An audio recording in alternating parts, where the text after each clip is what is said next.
आदाब नाजरीन, आप देख रहे हैं INN न्यूज चैनल। मैं हूं शौकत अली सूफी। सबसे पहले पेश हैं सुर्खियां। महाराष्ट्र हुकूमत पर सुप्रीम कोर्ट सुनाएगी मंगल को फैसला। कांग्रेस ने वोट बैंक के लिए मंदिर मस्जिद मसले को हल नहीं किया, वजीर आजम नरेंद्र मोदी का खिताब। नायब वजीर आला बनने के 48 घंटे में CBI ने दी अजीत पवार को राहत। महाराष्ट्र मामले पर लोकसभा में हंगामा, राहुल गांधी बोले जमहूरियत का कत्ल हुआ है।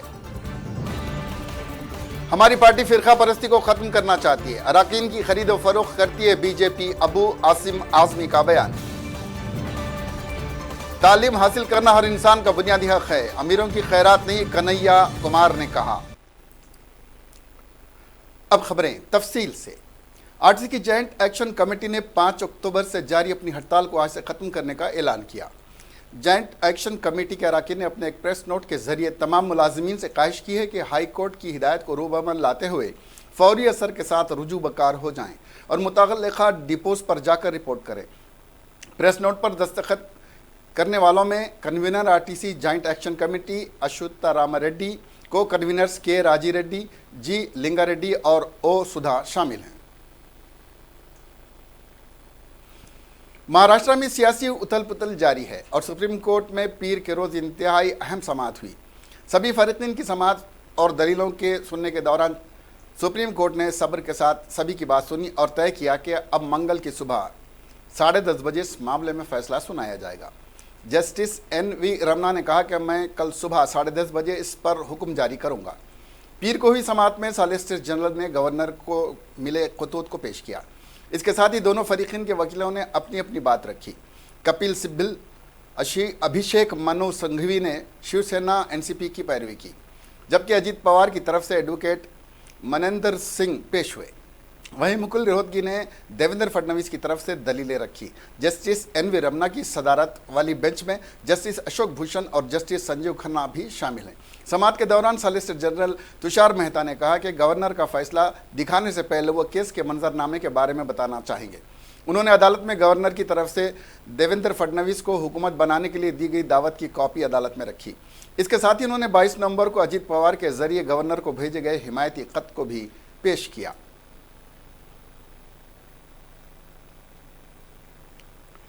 वजीर आजम नरेंद्र मोदी ने कांग्रेस और इसकी पेशरू हुकूमतों पर अयोध्या राम जन्म भूमि तनाज़े को वोट बैंक की खातिर बरसों लटकाए रखने का इल्ज़ाम लगाते हुए आज कहा कि कांग्रेस चाहती तो इस तनाज़े की वजह से माशरे में दरपेश दरार नहीं पड़ती। वजीर आजम बीजेपी के सीनियर लीडर PM मोदी ने यह प्लामों के चयनी की वजीर आजम JP के सीनियर लीडर PM मोदी ने यहां पलामू के चानकी हवाई अड्डे मैदान में बीजेपी उम्मीदवार के हक में इंतखाबी रैली से खिताब करते हुए कहा, कांग्रेस और उसकी पेशरू हुकूमतों ने भगवान राम की जाय पैदाश अयोध्या तनाज़े को बरसों तक लटकाए रखा। अगर कांग्रेस चाहती तो इस तनाज़े का हल हो सकता था, लेकिन इसने ऐसा नहीं किया। उसने सिर्फ अपने वोट बैंक का ख्याल किया। PM मोदी ने कहा कि कांग्रेस की उन्हीं पॉलिसियों की वजह से माशरा सिर्फ दरारें पड़ती गईं। उन्होंने कहा बीजेपी ने इस तनाज़े के हल का वादा किया था, जिसे मुकम्मल करके दिखाया। ये हम एक बेहतरीन हिंदुस्तान के ख्वाब को पूरा करने के लिए कर रहे हैं। बीजेपी सिर्फ अज़म ही नहीं करती बल्कि उसे साबित भी करती है। वज़ीर आज़म नरेंद्र मोदी ने कहा कि गुज़िश्ता 5 वर्षों में झारखंड की बीजेपी हुकूमत ने नए झारखंड की तामीर के लिए समाजी इंसाफ के 5 नुकात इस्तेकाम, गुड गवर्नेंस, खुशहाली, एहतराम और सिक्योरिटी पर काम किया है। उन्होंने दावा किया कि बीजेपी ने झारखंड में करप्शन खत्म करने के लिए दिन रात काम किया है और शफाफ एडमिनिस्ट्रेशन दिया है। उन्होंने कहा कि बीजेपी ने झारखंड के हर समाज के हर फर्द को इज्जत से जीने का हक दिलाया है। PM मोदी ने लातेहार के चंदुआ में नक्सली हमले में शहीद होने वाले पुलिस के 4 जवानों को खिराज तशीन पेश करते हुए कहा कि वो इनके अहल खाना से ताज़ियत का इजहार करते हैं। उन्होंने कहा कि बीजेपी ने झारखंड को नक्सलिज्म और जराइम से नजात दिलाने के लिए बेखौफ माहौल तैयार करने की कोशिश की है। घोषणाएं हैं और हमारे पास विकास का प्रमाण है। भाइयों और बहनों, याद करिए, उत्तर कोयल जलाशय योजना 42 साल से अटकी हुई थी। तब जो दल सत्ता में थे उन्होंने कभी गंभीर कोशिश ही नहीं की कि इस परियोजना को पूरा किया जाए। वर्षों तक पलामू, लातेहार और गढ़वा के लाखों किसान परेशान रहे, लेकिन कांग्रेस और उसके साथी दलों ने उनकी चिंता नहीं की। लेकिन किसान की मेहनत, किसान के सपने, किसान की गरिमा का क्या होती है, ये भाजपा समझती है। सोचिए, जम्मू कश्मीर में झारखंड सहित देश के अनेक जवान आज भी वहां तैनात है। जम्मू कश्मीर की सुरक्षा के लिए यहां के अनेक वीर जवानों को बलिदान देना पड़ा, अनेक माताओं को अपने सपूत खोने पड़े। इन सब की जिम्मेदार थी कांग्रेस और उसके सहयोगी दल। भाजपा ने आपसे इस चुनौती के समाधान का वादा किया और अपना वादा पूरा करके दिखाया। भाइयों और बहनों, भगवान राम की जन्मभूमि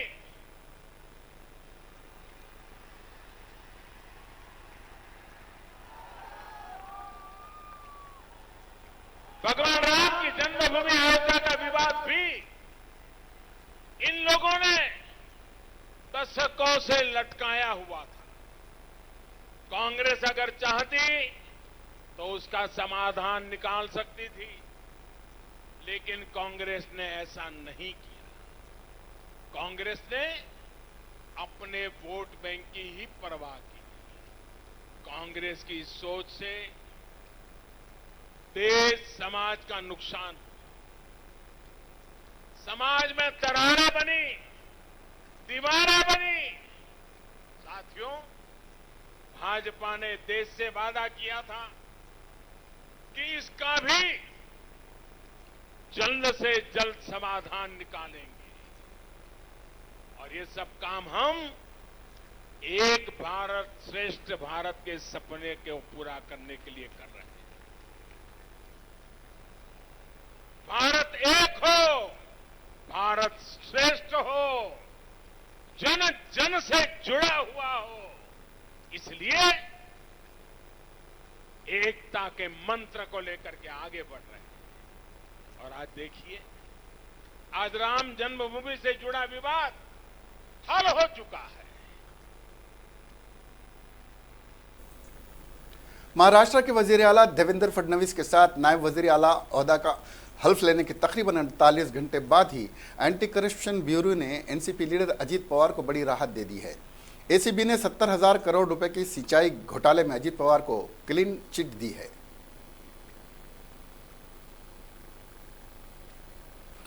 महाराष्ट्र मामले पर लोकसभा में आज कांग्रेस के अराकीन पार्लियामेंट के जबरदस्त हंगामे और पार्टी के दो अराकीन हबी एडेन और टी.एन. प्रतापन और मार्शलों के बीच धक्का मुक्की के बाद इजलास की कार्रवाई दोपहर 12 बजे तक के लिए मुलतवी कर दी गई थी। पार्लियामेंट की कार्रवाई शुरू होने के साथ ही कांग्रेस के अराकीन नारेबाजी करते और पोस्टर हाथ में उठाए हुए स्पीकर के नजदीक पहुंच गए। एडेन और प्रतापन ने बड़ा पोस्टर उठा रखा था जिस पर स्टॉप मर्डर ऑफ डेमोक्रेसी लिखा था। नारेबाजी के दरमियान लोकसभा स्पीकर ओम बिरला ने वक्फे सिफर शुरू कर दिया और दर्जे फेरी जात के लड़के लड़कियों के हॉस्टल मामले पर सवाल पूछने के लिए कांग्रेस के राहुल गांधी का नाम पुकारा। पार्लियामेंट के सेशन में पहली बार ऐवान में पहुंचे राहुल गांधी ने सवाल पूछने से इनकार करते हुए कहा, महाराष्ट्र में जमहूरियत का कत्ल हुआ है, ऐसे में मेरे सवाल पूछने का कोई मतलब नहीं है। इस बीच स्पीकर बिरला ने बड़ा पोस्टर लहराए एडेन और प्रतापन को ऐसा ना करने की तंबी की। स्पीकर ने मार्शलों को दोनों कांग्रेसी अरकान को ऐवान से बाहर करने का हुक्म दिया। हालांकि एडेन प्रतापन और दीगर कांग्रेसी अरकान और मार्शलों के बीच धक्का मुक्की हो गई। हंगामा बढ़ता देख स्पीकर बिरला ने ऐवान की कार्रवाई दोपहर 12 बजे तक के लिए मुलतवी कर दी। वहीं दूसरी जानिब महाराष्ट्र मामले पर अपोजिशन अरकान के हंगामे की वजह से राज्यसभा की कार्रवाई आज शुरू होने के करीब 10 मिनट बाद ही दोपहर 2 बजे तक के लिए मुलतवी कर दी गई थी।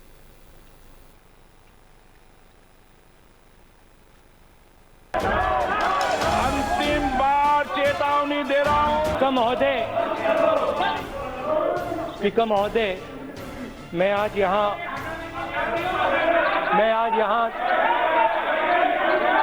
सवाल पूछने आया था। स्पीकर महोदय, मैं आज यहाँ सवाल पूछने आया था, मगर मेरे सवाल पूछने का आज कोई मतलब ही नहीं है, क्योंकि महाराष्ट्र में लोकतंत्र की हत्या हुई है। लोकतंत्र की हत्या हुई है, तो मेरे सवाल पूछने का कोई मतलब नहीं है आज। धन्यवाद।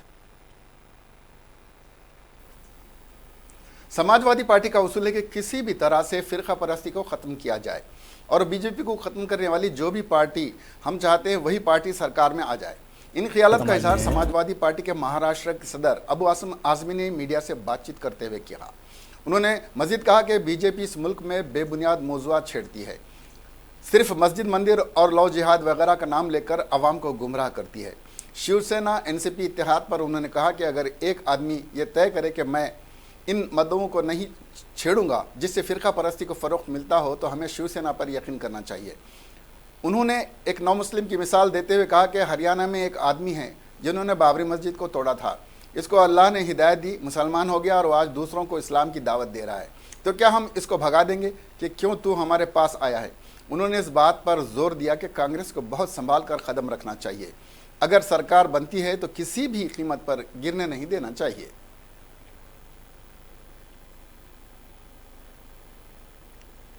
पूरा मुल्क आज जेएनयू की तरफ उम्मीद भरी निगाहों से देख रहा है और जेएनयू के तलबा की यही आवाज़ है कि हम इल्म सबका हक है, सिर्फ अमीरों को मिलने वाली खैरात नहीं है। इन ख्यालात का इजहार कन्हैया कुमार ने जेएनयू तलबा के साथ एहतजाज करते हुए वक्त किया।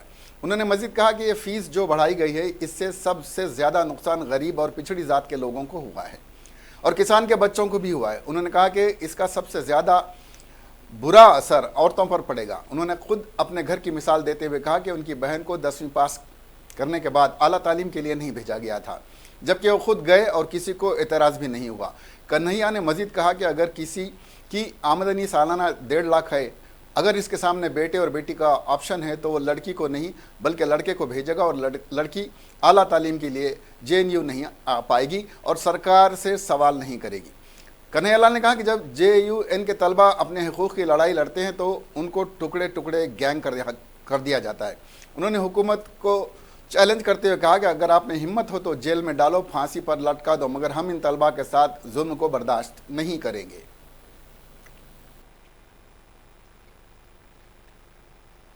अक्सर आप लोगों को ये सुनने को मिलता होगा कि जेएनयू में टुकड़े टुकड़े का नारा लगा। पूरा देश आज जेएनयू की तरफ उम्मीद भरी नजरों से देख रहा है और जेएनयू ने जो सवाल उठाया है कि शिक्षा सबका पढ़ने का अधिकार है, ये अमीरों को मिलने वाला खैरात नहीं है, ये तो मानसिकता है। इस मानसिकता को आप समझिए।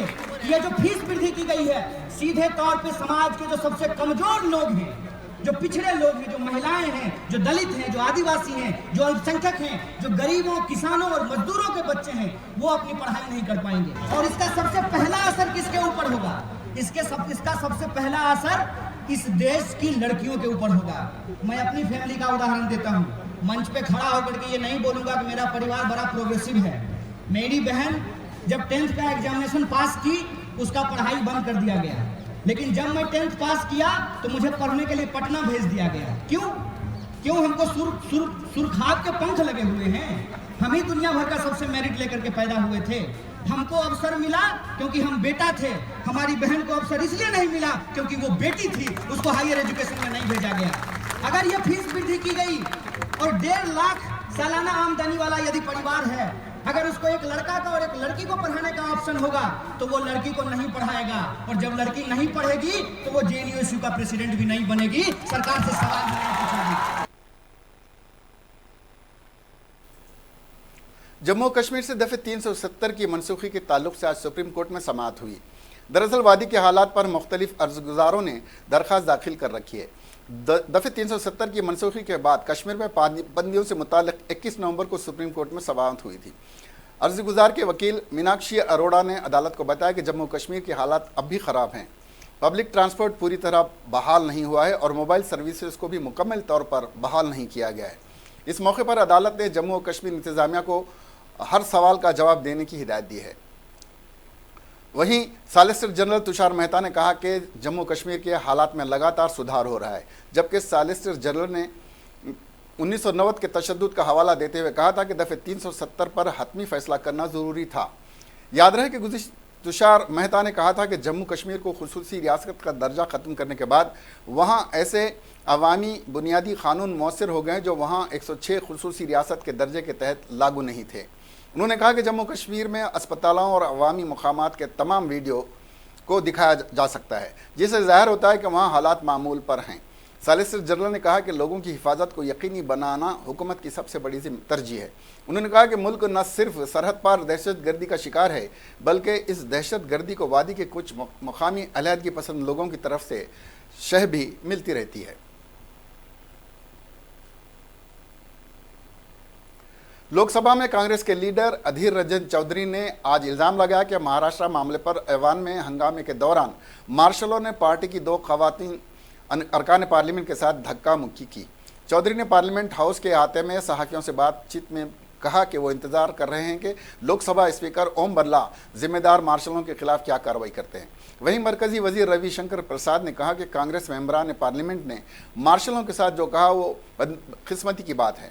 मरकजी वजीर ने कहा कि कांग्रेस ने आज सारी हदें पार कर दी। जिस तरीके से मार्शलों के साथ सलूक किया गया, हम इसकी मजम्मत करते हैं। बता दें कि स्पीकर ने महाराष्ट्र मामले पर ऐवान में शोर कर रहे कांग्रेसी अरकान पार्लियामेंट को बाहर जाने का हुक्म दिया, जिसके बाद वो मार्शलों से भिड़ गए। कांग्रेसी अरकान पार्लियामेंट ने आज ऐवान में किसी भी रुकन को बोलने नहीं दिया। कांग्रेस के लीडर अधीर रंजन चौधरी ने कहा कि हमारी 2 खवातीन अरकान पार्लियामेंट ज्योतिमणि और रमाया हरिदास के साथ मार्शलों ने ऐवान में धक्का मुक्की की। ज्योति मनी ने कहा कि अफसोसनाक है कि रमैया हरिदास और मेरे साथ ऐवान में धक्का मुक्की की गई। हमने इस बारे में स्पीकर के सामने शिकायत की है।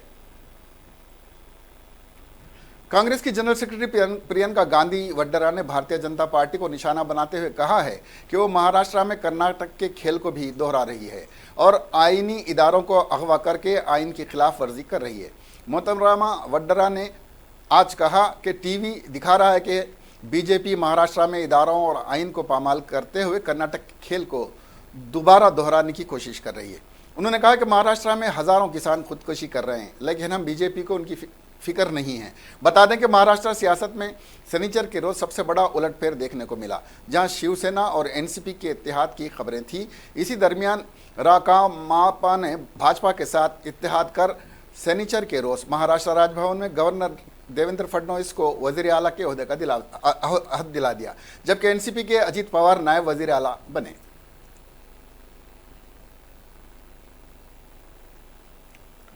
मरकजी वजीर दफा राजनाथ सिंह ने आज कहा कि राम मंदिर की तामीर को दुनिया की कोई ताकत रोक नहीं सकती। बशर रामपुर में एक इंतखाबी जलसे से खिताब करते हुए उन्होंने कहा कि फ्रांस से हासिल करदा लड़ाकों तैयारों सरहद पर दहशत गर्दों के कैंपों को तबाह कर देगा। उन्होंने मजीद कहा कि अयोध्या में एक शानदार मंदिर तामीर किया जाएगा। सुप्रीम कोर्ट ने मंदिर की तामीर के लिए रास्ता साफ कर दिया है। कश्मीर की दफ़े 370 के ताल्लुक से उन्होंने बताया कि 1952 में डॉक्टर श्यामा प्रसाद मुखर्जी ने कहा था कि मुल्क में 2 दस्तूर, 2 वज़राए आज़म और 2 परचम नहीं हो सकते। हमने उनके ख्वाब को अमली जामा पहनाया है और हमारे इंतखाबी मंशूर में जो वादा किया गया था उसे पूरा कर दिखाया है। वाज़ेह है कि झारखंड में 30 नवंबर को असम्बली इंतखाबात मुनक़्क़िद किए जा रहे हैं। देश बनाने के लिए राजनीति करते हैं, वोट मिले अथवा न मिले, हम फैसले करते हैं। तो केवल सरकार बनाने के लिए हम फैसले नहीं करते, हम देश बनाने के लिए फैसले करते हैं। उन्होंने कहा अवसर आएगा, बनेगा, और सुप्रीम कोर्ट का फैसला आ गया। और बहने वालियों, जहां मर्यादा पुरुषोत्तम भगवान राम पैदा हुए थे, वहां पर दुनिया का एक भव्य मंदिर बनने से अब दुनिया की कोई ताकत हमें रोक नहीं सकती।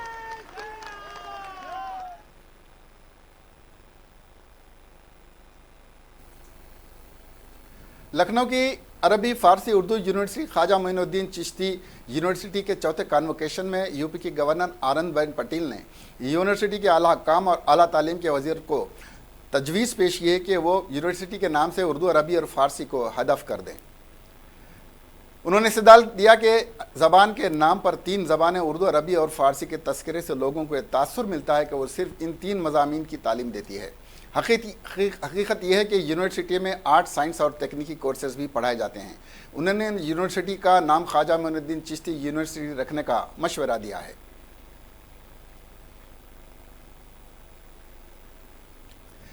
रिलायंस मवासिलात लिमिटेड ने अनिल धीरूभाई अंबानी और 4 दीगर डायरेक्टर्स के पेश करदा इस्तीफों को मुस्तरद कर दिया है और उन्हें हिदायत दी है कि जब तक आरसीओएम की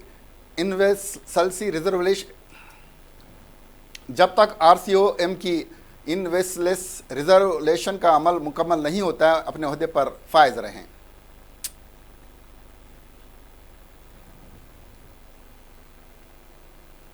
अमेरिकी हुक्काम ने यूनिवर्सिटी ऑफ मियामी के एक ऐसे प्रोफेसर पर वेनेजुएला से $25 लाख की मनी लॉन्ड्रिंग करने का इल्ज़ाम आयद किया है जो खुद मंशियात की स्मगलिंग और मुनज़्ज़म जराइम पर एक किताब लिख चुके हैं।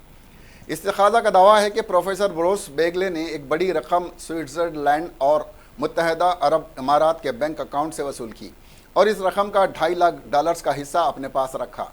4 साल कबल प्रोफेसर ब्रोस ने अपने साथी मुसन्निफ के साथ मिलकर मंशियात की स्मगलिंग, मुनज़्ज़म जराइम और अमेरिका में तशद्दुद के उन्वान से एक किताब लिखी थी जिसमें बताया गया था कि मनी लॉन्ड्रिंग फ़रोग़ पा रही है। यूनिवर्सिटी ऑफ मियामी में बैनुल-अक़वामी स्टडीज़ के प्रोफेसर ब्रोस बेगले ने CBS न्यूज़ से बात करते हुए अपने ऊपर लगे इल्ज़ामात की तरदीद की है। उनका कहना है कि मैं अच्छा महसूस कर रहा हूँ, कसूरवार नहीं हूँ, उन्होंने सब गलत समझाया है। न्यूयॉर्क में हुकाम ने इल्ज़ाम आयद किया है कि बेगले ने फ्लोरिडा के बैंक में एक ऐसी कंपनी के लिए अकाउंट खोला जो उन्होंने खुद बनाई और रजिस्टर करवाई थी।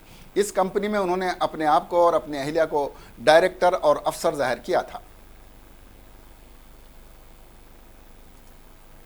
मध्य प्रदेश के झाबुआ ज़िले के किसानों ने पाकिस्तान के वज़ीर-ए-आज़म इमरान खान को ख़त लिखा है। किसानों ने पाकिस्तान के वज़ीर-ए-आज़म को एक मकबूजा कश्मीर भारत को लौटाने और भारत से मुफ्त में टमाटर ले जाने की बात कही है। किसानों ने पाकिस्तान के अवाम को महंगाई से राहत देने की बात भी कही है।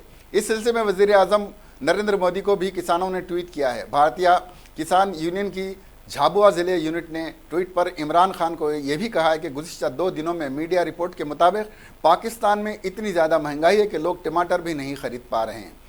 अवाम को महंगाई से राहत दिलाने के लिए वो POK भारत को वापस कर दें, इसके बदले में जितना भी टमाटर चाहें भारत से ले जाएं। ट्वीट में लिखा है कि पाकिस्तान के वज़ीर-ए-आज़म इमरान खान से गुजारिश है कि भारत से तहरीरी तौर पर अपने किए कामों की माफ़ी मांगे और POK साथ दाऊद इब्राहिम और हाफिज़ सईद को सौंप दें। हम झाबुआ के किसान आपको टमाटर देने पर गौर व खौस करेंगे। आपके यहाँ टमाटर की कीमत देखकर ये ख़त लिख रहे हैं। बता देंगे झाबुआ के पेट लावा इलाके के टमाटर काफ़ी अच्छे और बहुत मशहूर हैं और यहाँ का टमाटर दिल्ली से वाघा बॉर्डर होते हुए पाकिस्तान भी जाता है। इससे यहाँ के किसानों को उनके मुनासिब दाम भी मिल जाते हैं और पाकिस्तान में टमाटरों की किल्लत भी नहीं होती।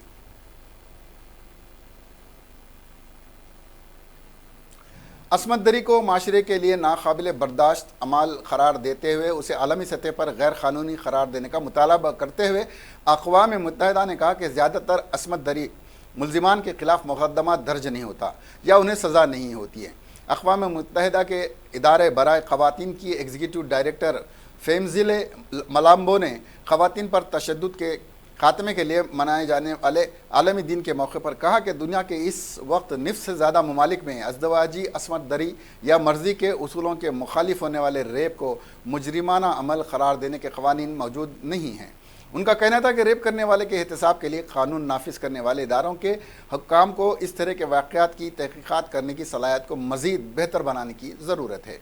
इसके अलावा मुतासरीन के साथ ताउन करने के लिए क्रिमिनल जस्टिस प्रोसेस के ज़रिए मेकानिज़म तैयार किया जाना चाहिए जिसकी रसाई कानून, पुलिस और इंसाफ की फरहमी के निज़ाम समेत सेहत और समाजी सर्विसेज तक हो। एग्जीक्यूटिव डायरेक्टर ने अपने बयान में कहा कि अगर इनकी एक ख्वाहिश पूरी हो सके तो वह दुनिया से रेप के खात्मे की ख्वाहिश करेंगी। उन्होंने इस बात पर भी जोर दिया कि रेप तन्हाई में किया गया मुख्तसर अमल नहीं बल्कि उसकी वजह से जिस्मानी और जहनी नुकसानात होते हैं। इससे ज़िंदगियाँ तब्दील हो जाती हैं और इसके देरीना और तबाहकुन असरात अहले खाना, दोस्त, शराकतदारों और दीगर अफराद पर भी लागू होते हैं। मगरबी बंगाल की 3 असम्बली सीटों पर हो रहे ज़िमनी इंतखाबात को लेकर आज सुबह वोटिंग शुरू हुई। ये वोटिंग कालीगंज, घटकपुर, सदर और नादिया ज़िले के करीमपुर सीटों पर हो रहे हैं। इस दरमियान भाजपा के नायब सदर और करीमपुर असम्बली ज़िमनी इंतखाबात में उम्मीदवार जयप्रकाश मुजमदार की तृणमूल कांग्रेस कारकुनों ने लातों घूंसों से पिटाई की। मारपीट की वीडियो भी सामने आई है जिसमें वो बचने के लिए झाड़ियों में छुप जाते हैं, फिर भी भीड़ उनके पास पहुंच जाती है। हालांकि टीएमसी ने इस वारदात में अपने कारकुनों के शामिल होने से इनकार किया है। काबिल जिक्र है कि 31 मई को कांग्रेस एमएलए परमतनाथ रे के इंतकाल के बाद कालीगंज सीट खाली हो गई थी। खड़गपुर सदर से भाजपा एमएलए दिलीप घोष के मदनापुर और तृणमूल कांग्रेस के एमएलए महुआ मोन्त्रा के कृष्णानगर लोकसभा सीट से मुंतखब होने की वजह से खड़गपुर सदर और करीमपुर सीटों के लिए ज़िमनी इंतखाबात कराए जा रहे हैं। तीनों सीटों पर वोटों की गिनती 28 नवंबर को होगी।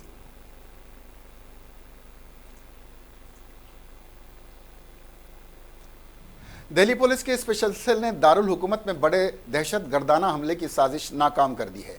दिल्ली पुलिस ने मुश्तबा अशखास को गिरफ्तार किया है। इनके पास से भारी मकदार में मौजूद IDX मवाद भी बरामद हुआ है। बता देंगे गुज़श्ता दिनों खुफिया एजेंसियों ने दिल्ली पुलिस की रियासतों में दहशतगर्दाना हमलों को लेकर अलर्ट जारी किया था। जम्मू कश्मीर से आर्टिकल 370 खत्म होने के बाद से कई दहशतगर्द तंजीमें बौखलाई हुई हैं।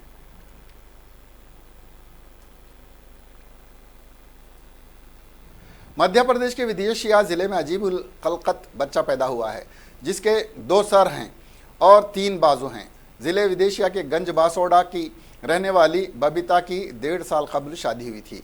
वो अपनी पहली ज़चगी के लिए अस्पताल में शरीक हुई थी और इसने 2 सरों वाले बच्चे को जन्म दिया। इस वक्त माँ और बच्चा ICU में डॉक्टरों की निगरानी में ज़ेर इलाज हैं। विदिशा जिले के सरकारी डॉक्टरों ने बताया कि इस बच्चे का एक ही दिल है।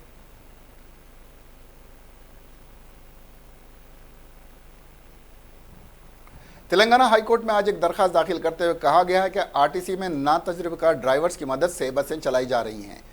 एडवोकेट गोपाल कृष्णा की जानिब से दाखिल की गई मफाद आमा की दरखास्त में कहा गया है कि कम से कम ड्राइवर्स के लिए 90 दिनों की ट्रेनिंग को यकीनी बनाने की हिदायत दी जानी है। इस दरखास्त पर आज समाअत हुई, जिसके बाद अदालत ने हुकूमत और कारपोरेशन को 4 हफ्तों में जवाब दाखिल करने की हिदायत दी है।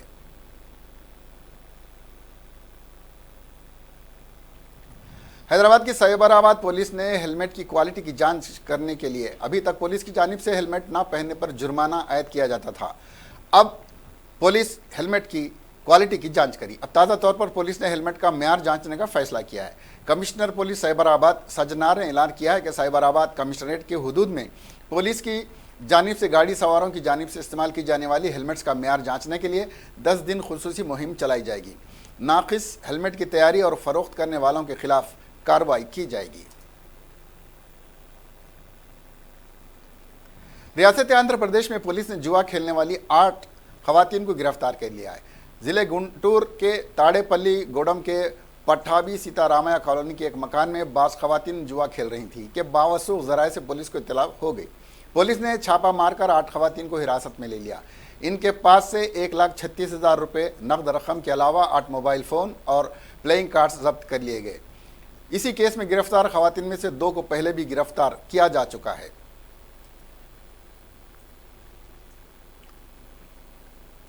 आखिर में सुर्खियां एक बार फिर। महाराष्ट्र हुकूमत पर सुप्रीम कोर्ट सुनाएगी मंगल को फैसला। कांग्रेस ने वोट बैंक के लिए मंदिर मस्जिद मसले को हल नहीं किया, वजीर आजम नरेंद्र मोदी का खिताब। नायब वजीर आला बनने के 48 घंटे में CBI ने दी अजीत पवार को राहत। महाराष्ट्र मामले पर लोकसभा में हंगामा, राहुल गांधी बोले जमहूरियत का कत्ल हुआ है। हमारी पार्टी फिरका परस्ती को खत्म करना चाहती है, अराकीन की खरीद और फरोख्त करती है बीजेपी, अबू आसिम आजमी का बयान। तालीम हासिल करना हर इंसान का बुनियादी हक है, अमीरों की खैरात नहीं, कन्हैया कुमार ने कहा। अब हमें दीजिए इजाजत, देखते रहिए INN चैनल। खुदा हाफिज।